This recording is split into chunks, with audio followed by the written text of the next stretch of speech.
Hello, everyone.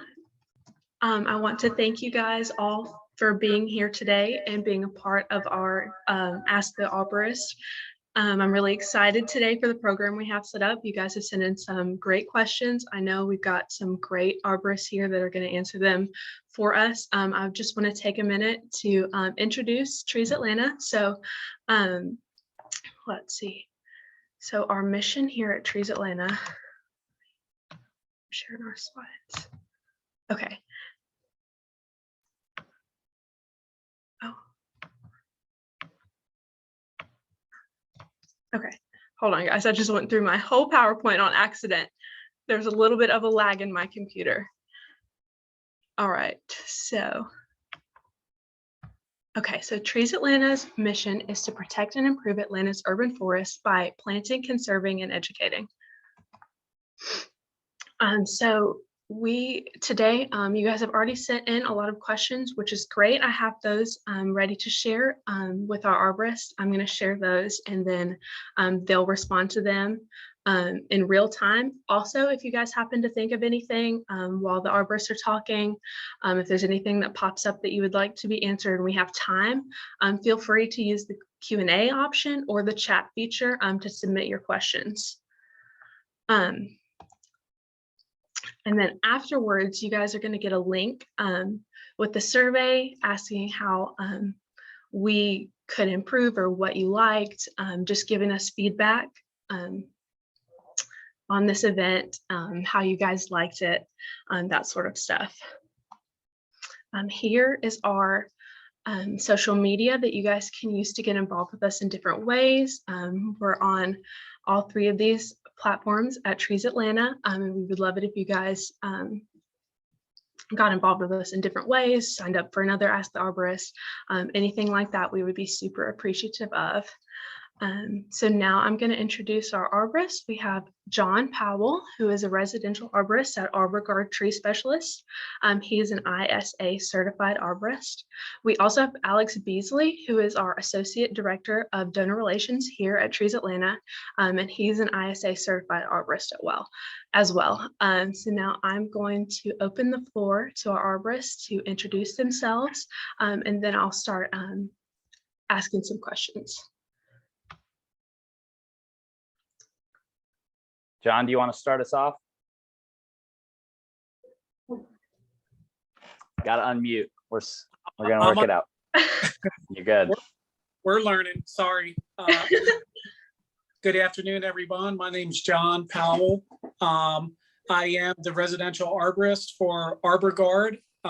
We're stationed in Avondale Estates, and I consider myself a road dog. I am on the road all day long, all throughout Atlanta, all throughout the traffic, the construction, you name it, I see it in Atlanta. We have interesting events that happen around the tree industry on a daily basis. For example, I was actually at a property in Roswell talking to a client, and I'm getting text messages from one of my climbers, one of my foremen here, and it's Jim. And I'm like, what is Jim doing? And I'm like, why is he texting me? I was like, is he on one of my jobs? So I call him. He's saying, do you see me? And he was actually in a tree behind the property, calling me from a tree like 50, 60 feet up. So not every day do you go to the office and you talk to a colleague from 50, 60 feet up in a tree. My goal today is to just bring to everyone's attention trees in urban settings and stress that most trees are under. And hopefully if Miss Gilbert has the pictures, we can bring some of those pictures up and I can talk about them with everybody. But thank you for having me, and I'm honored to be here. And I wanted to say the root ball was fantastic.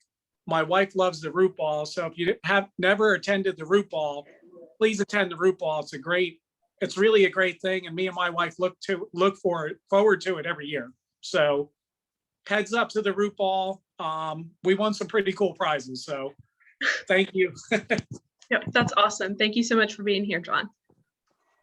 And my name's Alex. I have been an employee at Trees Atlanta for about 8.5 years. And as you guys probably saw, I am an associate director of donor relations. I don't deal with trees perhaps as much as I would like to, and that I used to, but I am an ISA certified arborist. My background is actually, I have a bachelor's in landscape architecture from Georgia. And I've got about 6 years in urban forestry as a background. I managed the Neighborhoods program for some time, and I think that John and I discussed he's definitely going to be the tree health expert. What disease is this? How do I save this tree, etc. Definitely a consulting arborist more so than I. I think my expertise lies more so in tree selection. I do also teach pruning. And have done so for about 6 years here. So I consider myself a strong pruner, not a perfect pruner. And I love trees. If you ever go to the Grindhouse on Memorial Drive, go to the house that backs up on it and you'll see how much I like trees. I'm pretty obsessed with kind of the nerdy cultivars and all the new nativars and all that fun stuff. So if you want to go down that rabbit hole with me, I will gladly do it. So thanks. Okay, awesome. Thank you so much, Alex. Okay, so I'm going to read the first question for you guys. The first one is, every year a fungus damages my hydrangeas a lot. I'm already seeing it this year. Last year I used a chemical and the hydrangeas didn't bloom at all. Do you have any suggestions on how to prevent it? Can you still hear me? Mm-hmm. So there's a great company that produces great products. It's called Fox Farm Products. You can get them off the internet.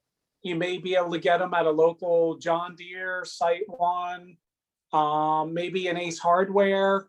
But there's one that's called Tiger Bloom, and it's a super aggressive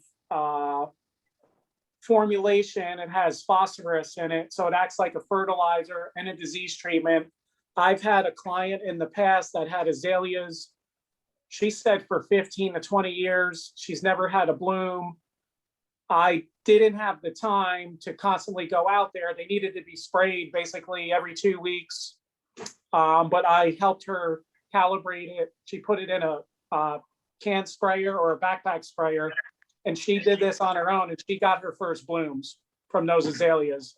So if you give it time, a lot of these products do work, but it's called Tiger Bloom, and it's from Fox Farms is, I believe, the manufacturer.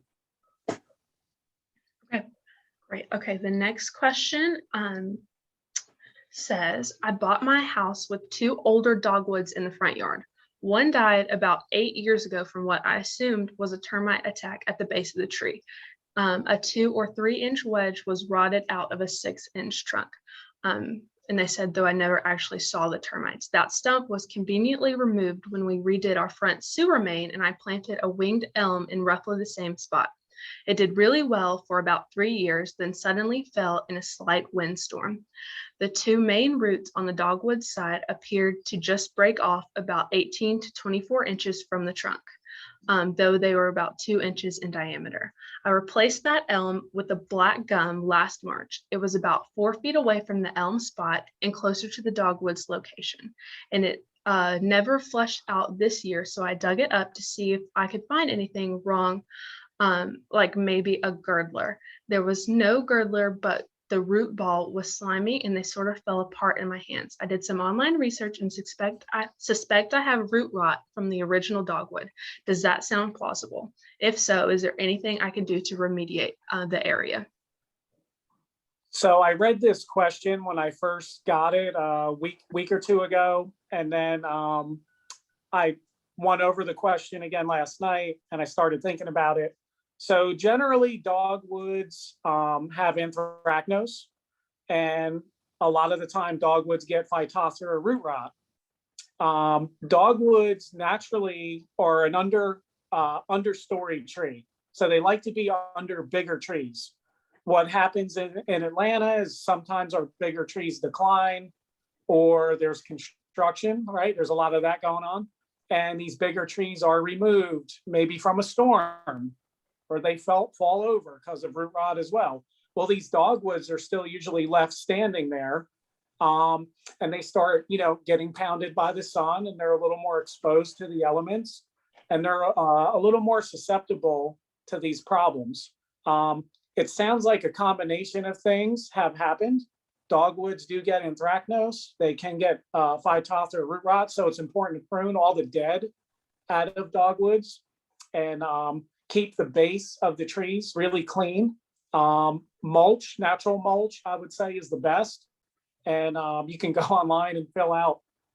We dump mulch. We donate mulch. We just donated mulch to Trees Atlanta, but we do have a mulch program, and natural mulch is actually really beneficial for a lot of these trees. It emulates the forest floor, and there's natural tannins in those wood chips. And these are all things that help. You do want to keep decaying or dying leaves. It's not always good to blow the leaves up against the tree and under the base of the tree in an urban setting, because some of those leaves harbor, or they can overwinter with spores. And when we have cool, wet winters going into a cool, wet spring with the wind, these spores spread. So you get a lot of leaf spotting as well. So dogwoods are susceptible to these root issues. And in turn, when they're weakened, they can get a secondary or third problem, which would be twig borer.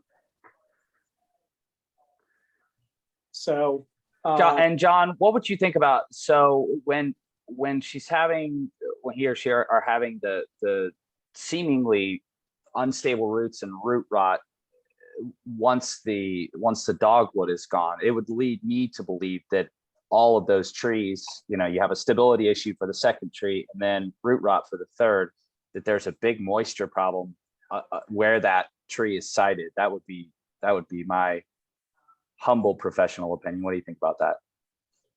I agree. And so trees in the urban setting, we're going to experience a lot of compacted soil. A lot of the areas, if we're talking within Atlanta, are older areas. So, this soil used to be farmland at one time, right? A long time ago. And it's not being tilled. We have clay-based soil, and that clay-based soil is easily compacted. So people that make driveways, concrete driveways for a living, or guys who pave roads, they love that clay soil because it packs down really well and really easy. The problem with the clay soils, when it rains, it's not very permeable. And then when it's, and it expands and contracts with the temperature changes. So it is not an ideal soil for trees. So the trees are initially have an uphill battle here with the type of soil. So if you're going to plant, you really need to pulverize and break up the soil like a farmer would. A farmer plows a field, they break it up, they aerate it, they release, the natural metals in the soil. And that fluffy clay soil is actually really good for retaining nutrients. But, as it rains, and I know everyone has been in Atlanta when it rains, it's like flood city. So a lot of that is from, removing trees for new construction. And, we do have a stormwater problem here. In minutes, I was in a couple thunderstorms last month, and it was like instantly there was like 3 feet of water going under an underpass. It was kind of scary, but the water was up to the headlights on the car, most of the cars. And a lot of that has to do with our soil, and the trees help with erosion, but that compacted soil and the roots in this clay soil, they tend to sit in water in some areas. So it's almost like a fish bowl, and you're planting it in this clay pot or clay fish bowl. And when it rains, that rain just fills up, and those roots sit in that water for longer than we'd like. So roots need water, but they don't need to be in water. I think that's part of the reason you see a lot of bald cypresses do really well here, because they love water. They can grow in water. So I hope that was clear enough. It's kind of rambling on a little bit, but No, I think that spoke exactly to it. I mean, I think that there's probably a really high moisture content. You can get a moisture, what would that be called? A moisture checker, John? The heck is that thing called? Yeah. And just see if that's really, really wet soil. And if that's the case, like John said, trying out a taxodium species, either pond or bald cypress, something that likes wet feet. And actually, if you had a black gum there are some species of black gum that can take wet feet and can grow in really wet settings and take flooding and abiotic conditions for a little while. But I think bald cypress is probably the best, and it happens to be my favorite tree. So go plant one of those. Okay, awesome. So we'll move on to the next one. The next question says, there seems to be lichen covering the woody stems of my dwarf Japanese maple and the trunks of some of the trees in my yard, including a pin oak. All are in sunny locations. Is there anything that can be done to treat this eyesore, or should it be just left as is? Thanks very much. Was that the lichens question? Yes. Okay, you cut out a little bit there. I had trouble hearing that word. So lichens are kind of like a fungus. They can be treated with a fungicide. I think a copper sulfate based fungicide, and that'll help dry them up. They do have different colorations. When they're dry, they're like a gray color. And obviously when it's wet and moist and humid, they green up instantly. So it does mean good air quality. It doesn't necessarily mean it's not a parasite to the tree. It's not like mistletoe, where mistletoe gets in the bark and becomes, takes nutrients from the tree. They're just kind of attached to the tree. And yeah, with a Japanese maple, part of having a Japanese maple is to have this beautiful, smooth, muscular type bark with the nice natural striping. It does have really pretty bark. So I agree. You may be able to get some over-counter products, or call ArborGuard, but you could use fungicides on that bark treatment. And I would go to the mid-rate. Don't go the low rate, don't go the high rate, but please read the recommendations on the label. That label is the law. It took years for them to put that label together, and every little booklet on every chemical out there has an EPA number. And please read the recommendations, because if you do over that recommendation, you are being harmful to the environment. So just read the label, do some calculations with a calculator, and then apply at the mid rate, so you're in the safe zone. And you don't want to kill the tree by over treating it or broadcasting spraying out into your yard. So plan. Awesome. It looks like we have another question about a Japanese maple. So I'll go ahead and read that one. It says, hello, my Japanese maple tree that we've had for years in our yard suddenly got dry. Leaves this week and the branches started turning black. Last week it was beautiful and thriving with bright green, healthy leaves and was full of life. What happened? Is it sick? And what can I do to revive it? You want to answer first, Alex? I mean, the first thing I would do is determine if it's already gone the way of the buffalo. I think doing a scratch test is the easiest way to find that out. So you said that the leaves went black. That sounds like a very quick decay. So what I would do is go start from the very tips of the branches or the stems and just literally do a little scratch on it. And if it's green underneath, then there's certainly hope for that tree. If you're getting kind of a discolored, paler yellow, the tree's in trouble. And if you're getting a straight up a brown scratch from it, you're going to want to start pruning back from that point. And then hopefully you at least have a live stem. And then I'll let John kind of talk about maybe why that happened. So let's get into Japanese maples here. So Japanese maples, did it say cut leaf or did it say standard Japanese maple? It just says Japanese maple tree. It's a dwarf though, right? Did they say dwarf? No, that was the last question, I believe. Okay. So Japanese maples, like dogwoods, are susceptible to Phytophthora root rot. There's been plenty of times where we pruned branches, and you could actually see it when you make that cut. You can see the discoloration. You know, it should be a nice white or beige color when you make that cut. You know, to look clean. And then when you look in that, you'll see how it's traveling on the ventricle system of that branch all the way up through the tips. I've been seeing a lot of ambrosia beetle on Japanese maples this year. I've been also seeing twig borer on some Japanese maples, so that can cause the blackening or the decay of the tip all the way down. You really need an arborist to take a look and see to, you know, every environment's different, even from a front yard to a backyard. You can be in full sun in the front yard, and then you can be in complete shade in the backyard. So you really need an arborist to kind of look and help determine what the problem was. But another thing Japanese maples have is they get, you know, maples naturally have a buttress root system. And sometimes with improper planting, or if they weren't root collar excavated while planting, and those girdling roots weren't corrected, that could lead to the Phytophthora root rot and the choking out of the tree, which will stress it, which will lead to disease and insect.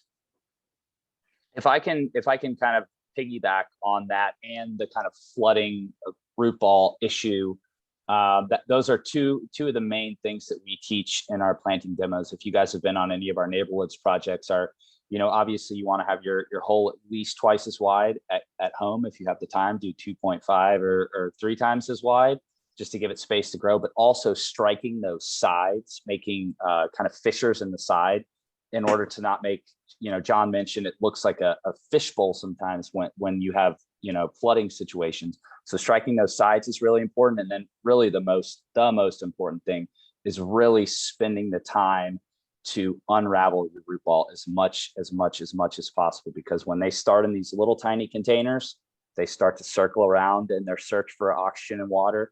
And then nurseryman, nurserywoman just picks it up, puts it in a 7-gallon container. What do you think it does next? Circles around a 7-gallon pot. Then they put it in a 15, then they put it in a 30. However, you know, so you basically, you have these intrinsic root issues all the way through. So you really need, that's the most important thing. Dig a nice wide hole, but really spend your time. It's worth it, especially if you're making a big investment on, you know, a Japanese maple, a cut leaf or something like that.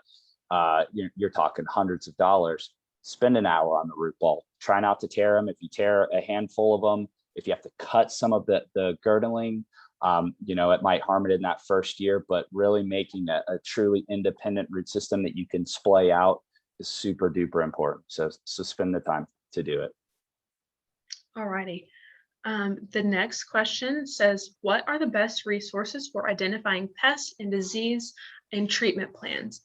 What are the best natural treatments? That's a pretty open-ended question. So I guess I would love to ask that person, when they mean natural, what do they mean natural? So when I hear the word natural, there's predators that you can purchase, or you can get through your arborist, where you could release natural predators. So if there's, and these natural predators will eat other bad insects. They'll eat larvae. They'll eat, sorry about that. Someone tried calling me. Am I still here? Yep. Mm-hmm. They'll eat the larvae. They'll eat the eggs. They'll eat other adults. They'll eat the pupa stage. So you can release natural predators into your environment without, you know, using a lot of chemicals. When you hear the word chemical, everyone's image in their mind is like, you know, you watch a Bugs Bunny cartoon, if people still watch Bugs Bunny, but, you know, they think of the skull and crossbones, like death, poison, you know, and that's not 100% the case. A lot of these products do come from plants and other natural products that are from the earth. So, because it's a you know, and be careful with the word organic. Because something's organic doesn't mean it can't be toxic. So I believe what arsenic is a natural organic product, but arsenic can kill you. It's toxic. Mercury, right, is a natural element, but you can get mercury poisoning. So you just need to read and critical think and just make the right decisions. There's a ton of research out there. And when in doubt, call an arborist and get some guidance or a horticulturalist. You know, there's a product I use at home. It's called Tick Free. I forgot. It's like cedar oil and raspberry extracts, but it's like a tick mosquito repellent. So I do have animals at home. I use that product, and then you know there's a lot of products that we use on a commercial setting that a lot of these treatments are targeted. So if we're treating a pine tree for pine beetle, well, that tree gets treated, not the whole property. So everything is, we do, you know, arborists, landscapers, horticulturists, we do a lot to make sure we don't impact the environment. We're actually a lot more careful than I guess what the public opinion would be, but we're really careful on what we do, and everything is strategic and it's done to disrupt life cycles. I don't know if that was a helpful answer, but I think I'm good on that one. I think John is being very kind and not plugging ArborGuard too much here, but you know, field arborists definitely do have a place in arboriculture and your garden and things like that. So unless you can find a specific resource and you can look on Google or University of Georgia Extension Systems, unless you can really find it, a lot of this stuff actually needs to be seen by an arborist and treated there. So just throwing that out there, you know, when in doubt, call an arborist, you know, for a consultation. It's not going to cost that much money. A removal is an entirely different situation. But if you're talking about treatments and things like that, and it's a tree that you feel is worthy of spending a little bit of money on, and you don't want to lose it, call a consulting arborist. Right. Plug a little bit more, John. Come on. You can do it. The next one is a follow-up question to one of the first questions that we read. It says, is the tiger bloom that John mentioned all natural? I work in an all natural park. We had dusty mildew last year. Well, it is a form of concentrated phosphorus. I don't have the answer for you right now on that, but I know it's a great product. People use it on their gardens. People use it on their tomatoes, their cucumbers, or their zucchini, their azaleas, their hydrangeas. I just pretty much tried to mutilate my dogwood behind my house. I have like a security camera, and the dogwood keeps blocking it. So I actually did like a retrenching. I did a height reduction pretty aggressively to it. But I've been doing this over a series of years for me to have the view I want. And I sprayed this tree. I mixed boar spray with the phosphorus. And I, you know, because there's twig borer. I don't want my dogwood to get twig borer. And it's only been a week or two, and this dogwood is flushing out new growth already. So just from spraying the branch ends and the leaves. And it had powdery mildew. It helped cut back on that powdery mildew as well. So I would recommend at least try it, buy it for one plant, try it on one plant and have a comparison. And if the other plant is, you know, destroying the other one in competition with better tomatoes or better fruit or better flowers, then go ahead and, you know, move forward with everything. That's just my suggestion. Alrighty. All right. Let's go to the next one. This one says, I want to plant a few fruit trees at my house. What is the best method to have the fastest results? It will take a nice amount of time, but should I start from a seed or a growing tree from a farm in the process of growing? If so, where should I go to buy a tree? I'll start it off. I think with my experience with fruit trees and productive trees in general, especially if you're going to be planting this late in the season, we're already getting close to our 90s here. Plant small, and I don't mean sapling or whip, but You know, 7-gallon tree, I think is appropriate. A lot of the 15-gallon plums, a lot of the 15-gallon apples that I've ever planted, they just don't make it a summer. So, you know, while they're not going to have the best varieties, Pike Nursery has a Play in the Dirt program that allows you to return anything when it dies. So if there's ever anything that you're kind of dipping your toes into and getting new experiences with, that's you can't beat that guarantee. You're going to spend certainly retail price on it, but see what they can get you. Plant small if you can. Obviously, you want to have as much sunlight as possible, and really pay attention to your spacing. And one thing that I'd really suggest before you, well, maybe not before, but before it gets too late after planting, is learn how to prune fruit trees.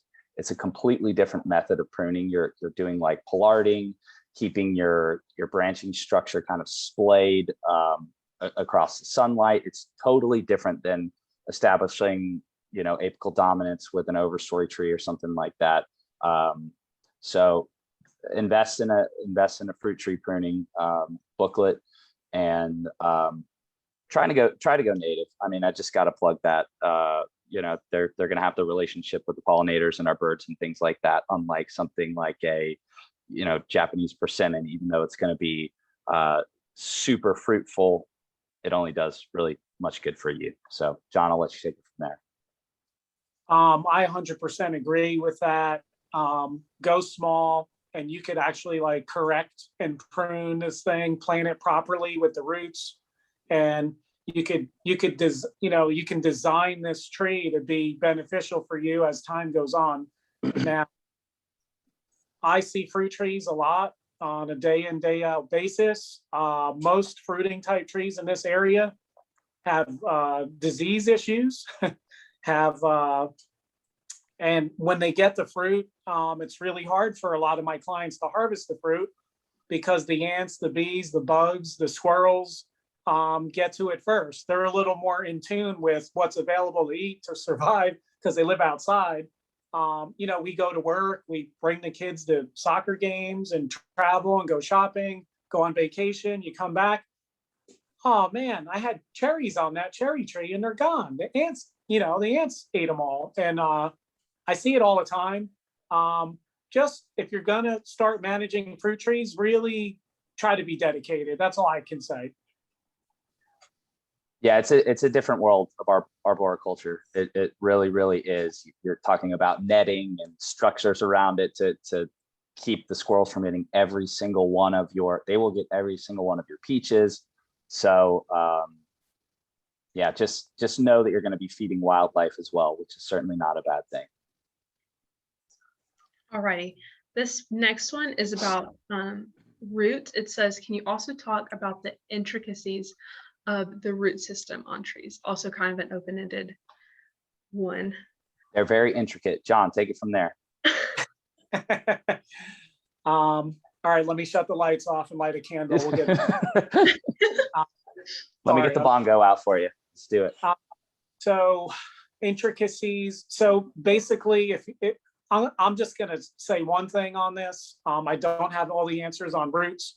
I know when you look at a tree, you have the main tree and you have the canopy, and then you have the drip line. So within that drip line is our critical root zone. Well, it's from my understanding, right? And I know Alex will back me up on this, that those roots can go 2/3 further than what the actual drip line and critical root zone is. So what the tree does is it's almost like a messenger it sends out. It's out a messenger to find food, air, nutrients, and water. And that root, finds that place, and it'll, allegedly get bigger and be like almost like a hose to the main stem, siphoning nutrients back to, the parent stem.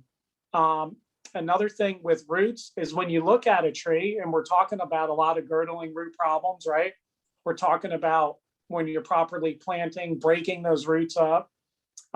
We want, almost like a mirror image of the canopy. We kind of want to we want that mirror image in the soil. So if we had X-ray vision like Superman, we want to see this beautiful root system going all over, and with the tap root, and then we just have this nice flow and displacement, the transition from the trunk into the dirt, no volcano mound, nice transition, and as much of a natural setting for this critical root zone as possible to limit root rot and fungal issues and disease issues and insect issues. But if you have questions about that, call ArborGuard. I'm more than happy to come out. We're really busy, but I'm more than happy to squeeze you in, and I will take a look and we can go from there. But, it all starts with having it observed. I'll piggyback onto that when he's talking about kind of that equality between underground and overground. That's called root to shoot ratio. You want them to be about equivalent. So when you think about in a growth season, you have 4 to 6 inches of growth, let's say on a willow oak, you're probably, if you planted your tree correctly and you have a wide enough hole and uncompact enough soil, you should have equivalent root production as well. In terms of kind of the intricacies, I'm sure that everyone on this call, since you guys are on a Trees Atlanta call in the middle of the day, but Life of Trees talks about kind of that interconnectedness of the mycorrhizae in the soil and those kind of messenger systems, and they kind of anthropomorphize it a little bit, but how tree networks speak to each other, and when there's a tree in distress, talk about emerald ash borer or pine bark beetle, it can send messages through the soil to bulk up your defenses, stop growing, but start defending yourself, or stop producing flowers and fruit, and really work on making chemicals that are disgusting to the borer or whatever. Just really, really intricate stuff. And in terms of that critical root zone that John was talking about, I don't know if this is informative, but it's something that really annoys me and every other arborist out there. If you ever see someone doing construction and they have, you're supposed to have that tree protection fencing. Really, if we're talking about a critical root zone being under the drip line or drip zone of your tree, the little orange fence just around the trunk of the tree, that doesn't suffice at all. That those people like to park their construction equipment way on the, what they should be doing is parking it way on the outskirts of their trees, but they don't want to burn their butts or something, so they park them right under the shade of the tree. And they're, homeowners are really shocked that, oh my gosh, a year after I built my shed in the back, why did this tree die? What a mystery it is. No, it's because you compacted the roots under the critical root zone by parking, a steamroller on the thing. So anyway, it's their roots are super amazing. It's just really important to keep that critical root zone especially uncompacted. And if you do find that you have compacted roots, again, John, I'm gonna shamelessly plug you guys here. You can do like hydraulic, what is that called, where you do the hydraulic little doohickeys and then you refill it with mulch. Yeah, well, we have a machine. It's like a fracking fertilizing machine. It actually is like a jackhammer. Yeah, it's a pneumatic piston, and it creates like a hole in the soil. So it aerates the soil, it breaks up the soil, it fracks it, and then we inject our Arbor Grow in that. We have 3 different mixes. So I'm not going to give all the secrets of Arbor Grow, but it's very beneficial. It's almost like a bio tea, and we're emulating the forest floor in a liquid form, and we're giving that directly into the roots. We're breaking the barrier because there's a 6-inch probe, right? When we feed, our technicians step on a 6-inch probe, and we break that barrier of the roots of the grass, and that goes directly into the roots of the trees. Yeah, especially if you have a compaction situation like equipment. If that's if you have to do that and someone parks on it, it really, especially for a mature tree, it's really important to at least consider that treatment. And it's not that expensive, I don't think, John, is it? It depends how many trees and how much liquid or material that tree needs. But for the most part, I agree with you. There is an exchange of gases from the roots and that root flare. I can't tell you how many times I've seen people parking under them with heavy equipment. Mm-hmm. The main thing that gets me is they'll just dump a load of fill dirt under this tree. And it's like, what are you doing? So that, you're compacting, you're suffocating the root system. I could start seeing the decline even before they can, because I know 2 to 3 years down the road, if they don't get on top of fertilizing it and mitigating stress with insects or disease, this is going to be a decline. Now, some trees have suffered and then got on a plant healthcare program and actually turned around and came back. So there is, if someone's passionate about the tree and willing to try to save it, we will always recommend the A echelon plan to do that. Not everyone wants to do that, but we'll do everything we can to help this tree. But like you said, I cannot take care of something that happened for a couple months 2 years ago in 1 or 2 visits. So, and it's always going to be cheaper than a removal, especially with a well, maybe not always, but I think it'll always be cheaper than a removal. If it's a mature tree, just get it treated. Anyway, we won't harp on that. Alrighty. The next one says, when and how should you prune trees? Okay. Sorry, I was looking at one of Rebecca's messages. When do you prune trees? At Trees Atlanta, we prune trees right now. However, that's not the time that you are supposed to prune trees, because the only reason that we do it in the summer, we get this question a lot. Why do you guys prune in the summer? Because all of our arborists are busy planting trees in the winter, which is also when you're supposed to prune. So when it's winter, you have less kind of airborne pathogens, you have less pests that are active, you can see clearer the branching structure, and really kind of identify where your leaders are, and really kind of what the form is. And you can, I guess, kind of use your mind's eye more so than having kind of a cloud of feathery branches and things like that. So I hope that makes somewhat sense. And then how to prune. That is you don't want me to go down that rabbit hole. That's at least an hour talk minimum of just kind of your strategies and things like that. But I think the main 2 things that you want to determine are whether or not you have an X-current or a D-current tree. Boiling that down, that means, is this a tree that's going to have a single dominant leader that goes all the way up, say a bald cypress or pine tree, or is it a D-current tree, dogwood, redbud, Perodia, Japanese maple? Really, that is going to guide your overall strategy. Pruning is very holistic. You want to, I like to think of pruning like, I think of rock climbing, and I know not everyone here rock climbs. Hell, I don't either anymore. But you really want to plan your route before you even pick up your pruners. So what is my goal here? Am I trying to create shade? Am I trying to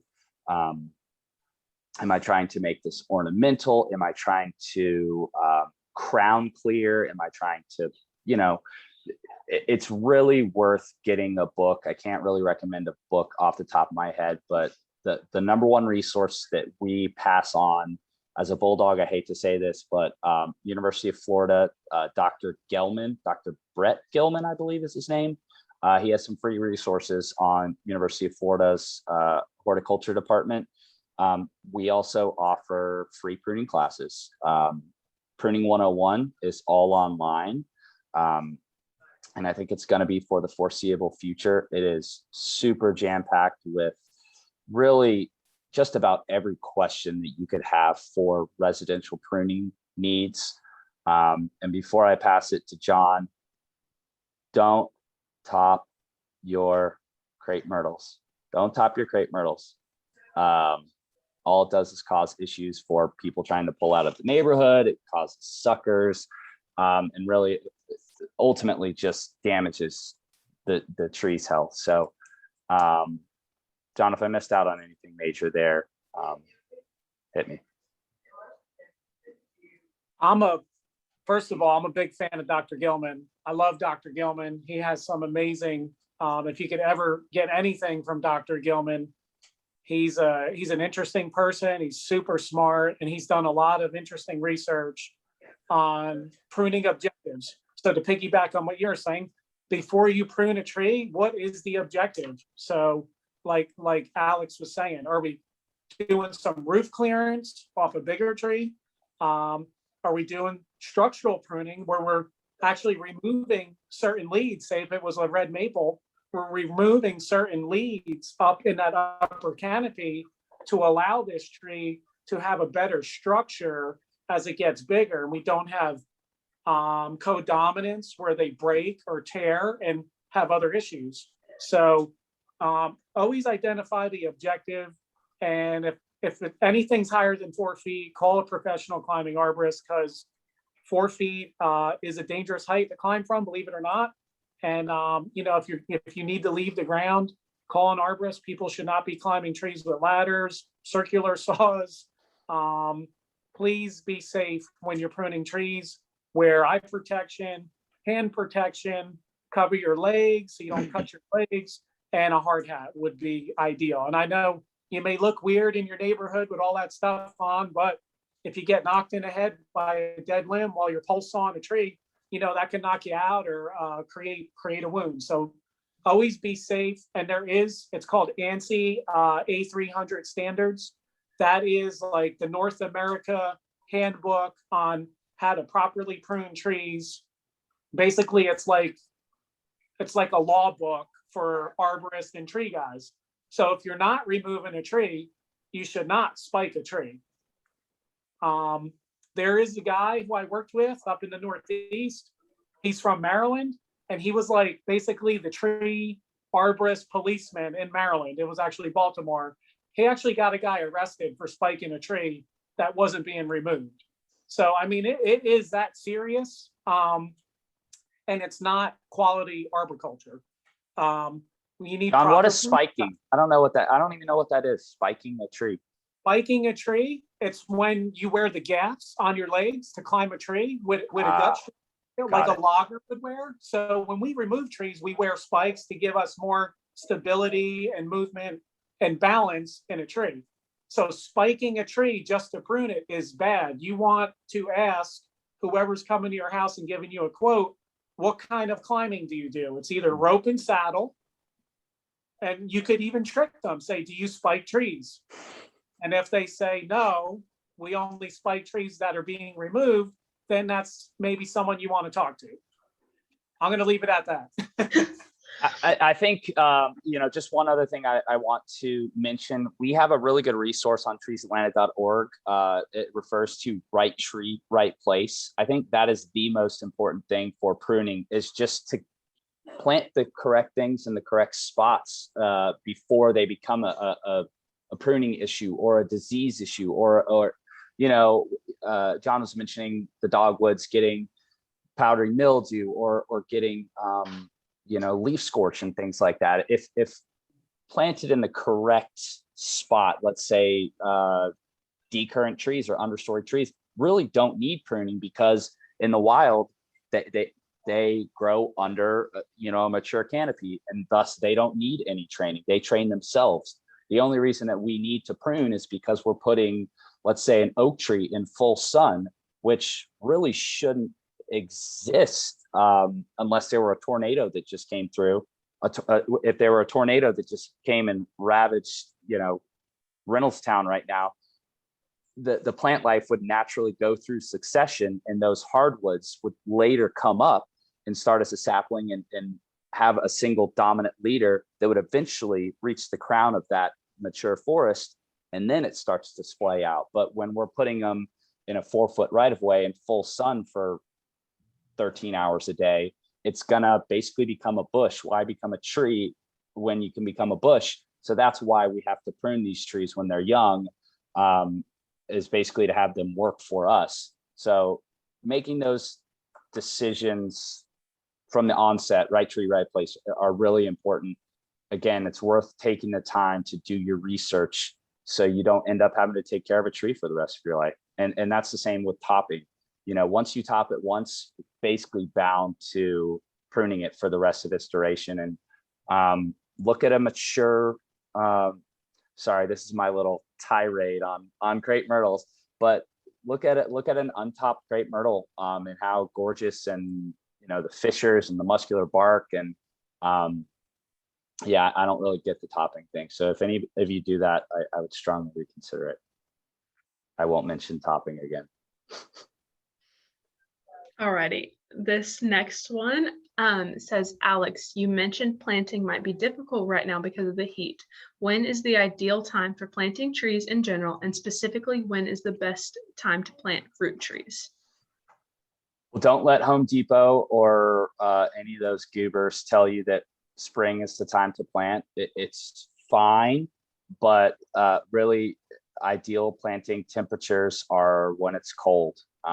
So our planting season is from November to March, but the only reason it's actually that long is because we're consistently planting over 7,000 trees a year. In a perfect world, we'd probably plant mid-November to about mid-February when your soil temperatures are low. Low soil temperatures not only mean that, well, basically it means that your tree is for the most part dormant, and it's going to really concentrate on its root system before the drought and the heat come, you know, getting it ready for spring and summer. Planting in the middle of summer or planting right now, I can almost guarantee you your tree is going to go into transplant shock, and it's going to look dead. And while it might eventually flush back out, it's just not going to have a very fun ride for the next 4 or so months, maybe 5 months. So, you know, October at the earliest, I would think, but we're still hitting 80s in October consistently. And I believe, John, that's our driest month. Is that right? Maybe September is. But, you know, if you have to plant right now, I would do nice deep waterings, maybe every other day that it doesn't rain. And by deep waterings, whenever you water plants, shrubs, trees, whatever, you always want to do, you don't want to do frequent kind of light sprinklings, because what that does is it encourages kind of a shallow root base. You want to do nice, deep water, make sure everything is permeating in 3 to 5 minutes plus. That way you're encouraging a nice deep rooting system, and it kind of speaks again to root compaction. You know, if you have a much, well, I have ADD. I'll stop. Alrighty. Hope that helps. And fruit trees should be planted at the same time. All trees really are going to want to be planted in the colder months. John, do you have anything to add to that? Yeah, I agree with you.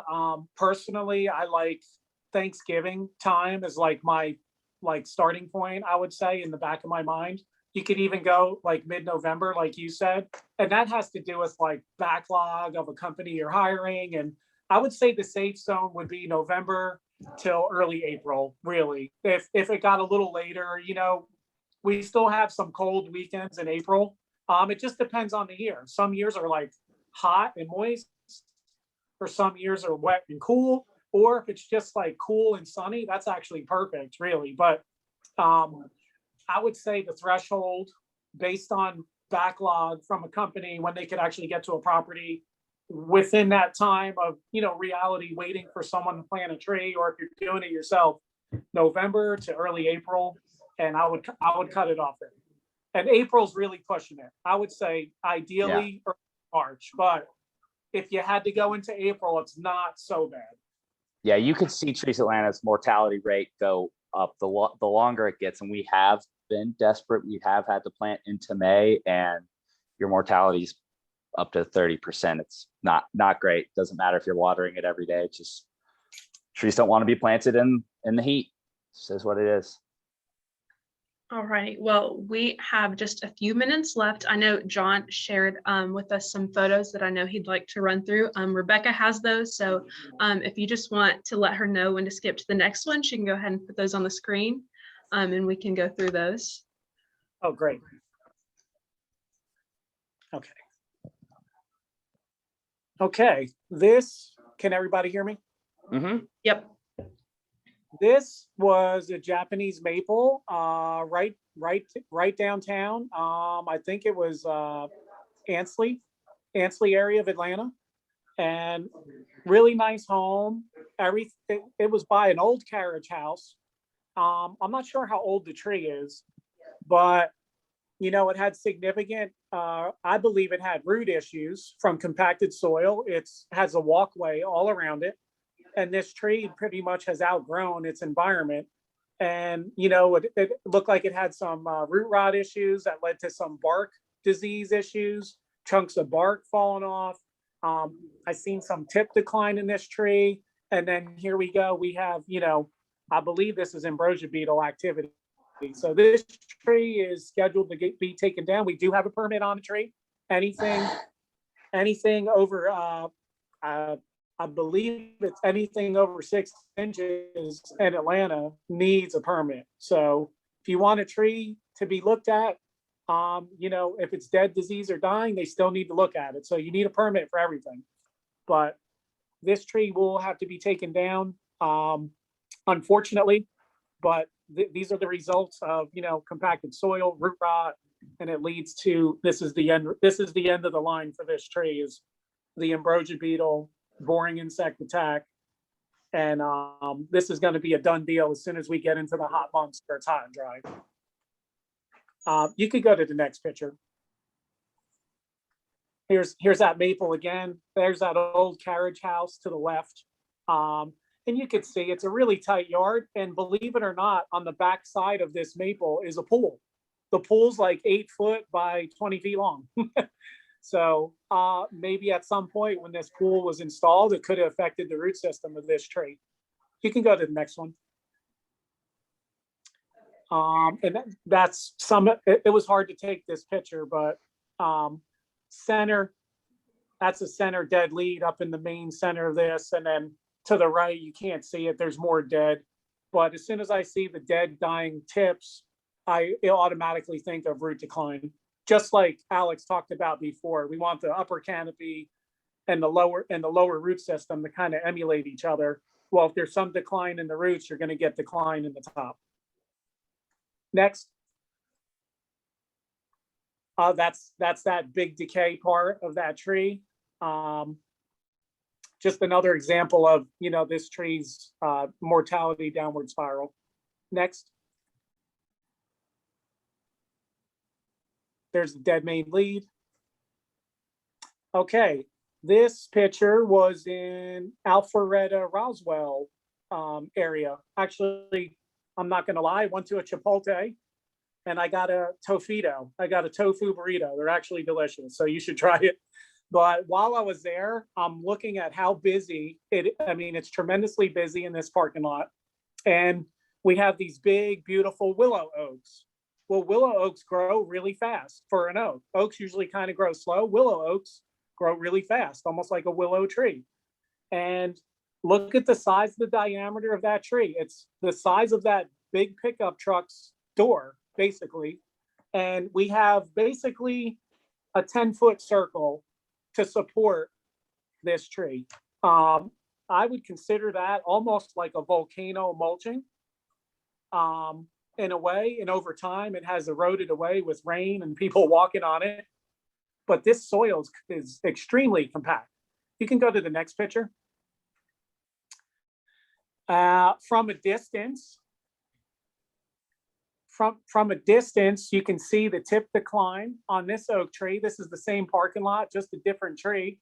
And what the tree is doing is it's stressed and it's reacting by really developing a new canopy.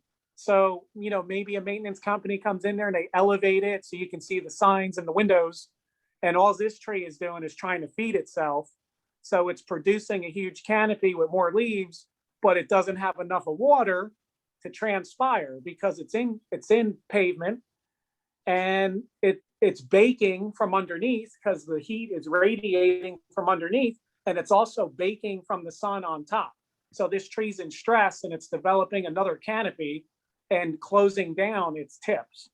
Next picture, please. This one looks yellow to me. So this is a chlorotic willow oak. and basically, you know, I wouldn't even consider it an eco island, but you know, it's surrounded by an 18-inch curb, and then you have this, you know, huge trees and these little tightly compacted areas. Technically, if you look at that tree, the buildings and the cars should be like, you know, a quarter mile away to let this thing grow, but that is not the reality here. But you know, not knocking landscape designers. You know, when it comes to sustainability, trees should be planted. You know, you know, in my opinion, the whole parking lot should be built around like a park or something in the center. But I will leave that subject alone. We can go to the next picture. You know, you could see it everywhere. You can probably go anywhere in Atlanta. This is an interesting picture. This is loblolly pine on the right, and this is an American sweet gum on the left. The sweet gum on the left is about 80 feet tall. The pine on the right is about 100 feet tall. And this is a problematic issue here. We're trying to get permits on this, but the client's super worried about it, and she should be, because this is, you know, this relationship here with these two trees is not going to last. And the sweet gum is super aggressive, and it continually is just swallowing and choking this pine out. So that's like a codominant stem just from the base. They're going to eventually split apart, right, John? Stumped them. They're trees, and this sweet gum basically it's like an MMA fight, and this sweet gum is going to dominate this pine in the long run, because that's just the way the sweet gums are. They're super aggressive. They can grow in water. I never see boring insects on them. I hardly, you know, I do see them rot sometimes, but they're just one of those trees that are always going to be in this area. And I believe it's going to be the dominant one out of these two. So before there's a catastrophe, you know, we identified the issue. She has concerns, and we're going to hopefully, I haven't heard from her yet, but hopefully we can take care of this tree before, you know, we get decay in between those two trees. Yeah. And, you know, we have decay at the base, and then when there's a storm, we don't want them falling over and hitting the house. But you can go to the next picture, please. This is called Eustelina. This is a fungus. It's super fast acting. And what it does is it destroys woody cells. So this tree will decay. Eventually, it can just fall over. And it's a rapid, aggressive fungus. If you go to the next picture, it starts off looking like this boiled hot tar. And it's where you see the union of dirt into the root flare. And it's really hard to find sometimes. This one is on a pecan in Avondale Estates. The first day I looked at this, it was really hard to see it because we had a dry spell. And, you know, the pecan had some dead limbs. It looked like it had a dying top. I thought it was from like some driveway damage a long time ago. And then it rained for a day or two.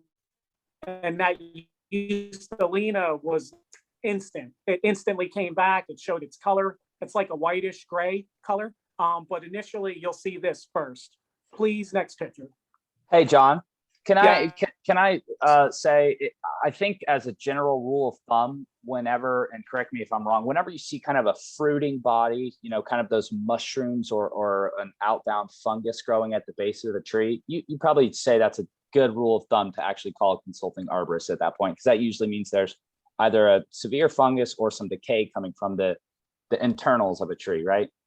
Exactly. And there's, yeah, you know, that goes back to that X-ray vision. We don't really know what's going on in there. So you could do a tree risk assessment and get a better idea with drilling a tree with a resistograph, getting documentation on this tree.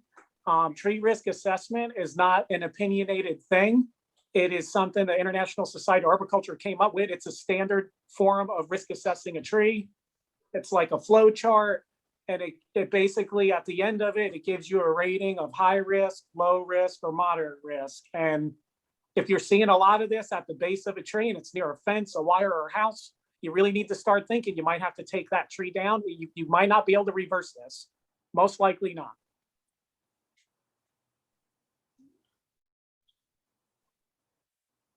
Was that all of them? Oh, So can we go to 10? This is that's fine. It's the same one. Hemlock? It's a deodar cedar. These trees were planted in a client's property in Sandy Springs. They want bonkers with deodar cedars, which I love them. But the ones that were planted closely together were planted in like a berm 20, 30 years ago, maybe longer. And the ones that are close together have the most problems. So we have competing trees. We have root compaction. They water. They have beautiful gardens, so they're constantly watering. So there's constant water on this compacted soil. I believe stress these trees. And then if you go to the next picture, Rebecca, we have beetles. So you can see the small. Is there a way you can zoom in on that, Rebecca?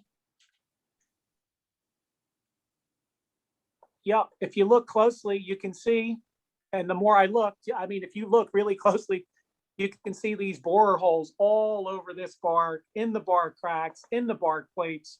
And these trees need to be removed immediately. And the other trees need to be put on a borer program.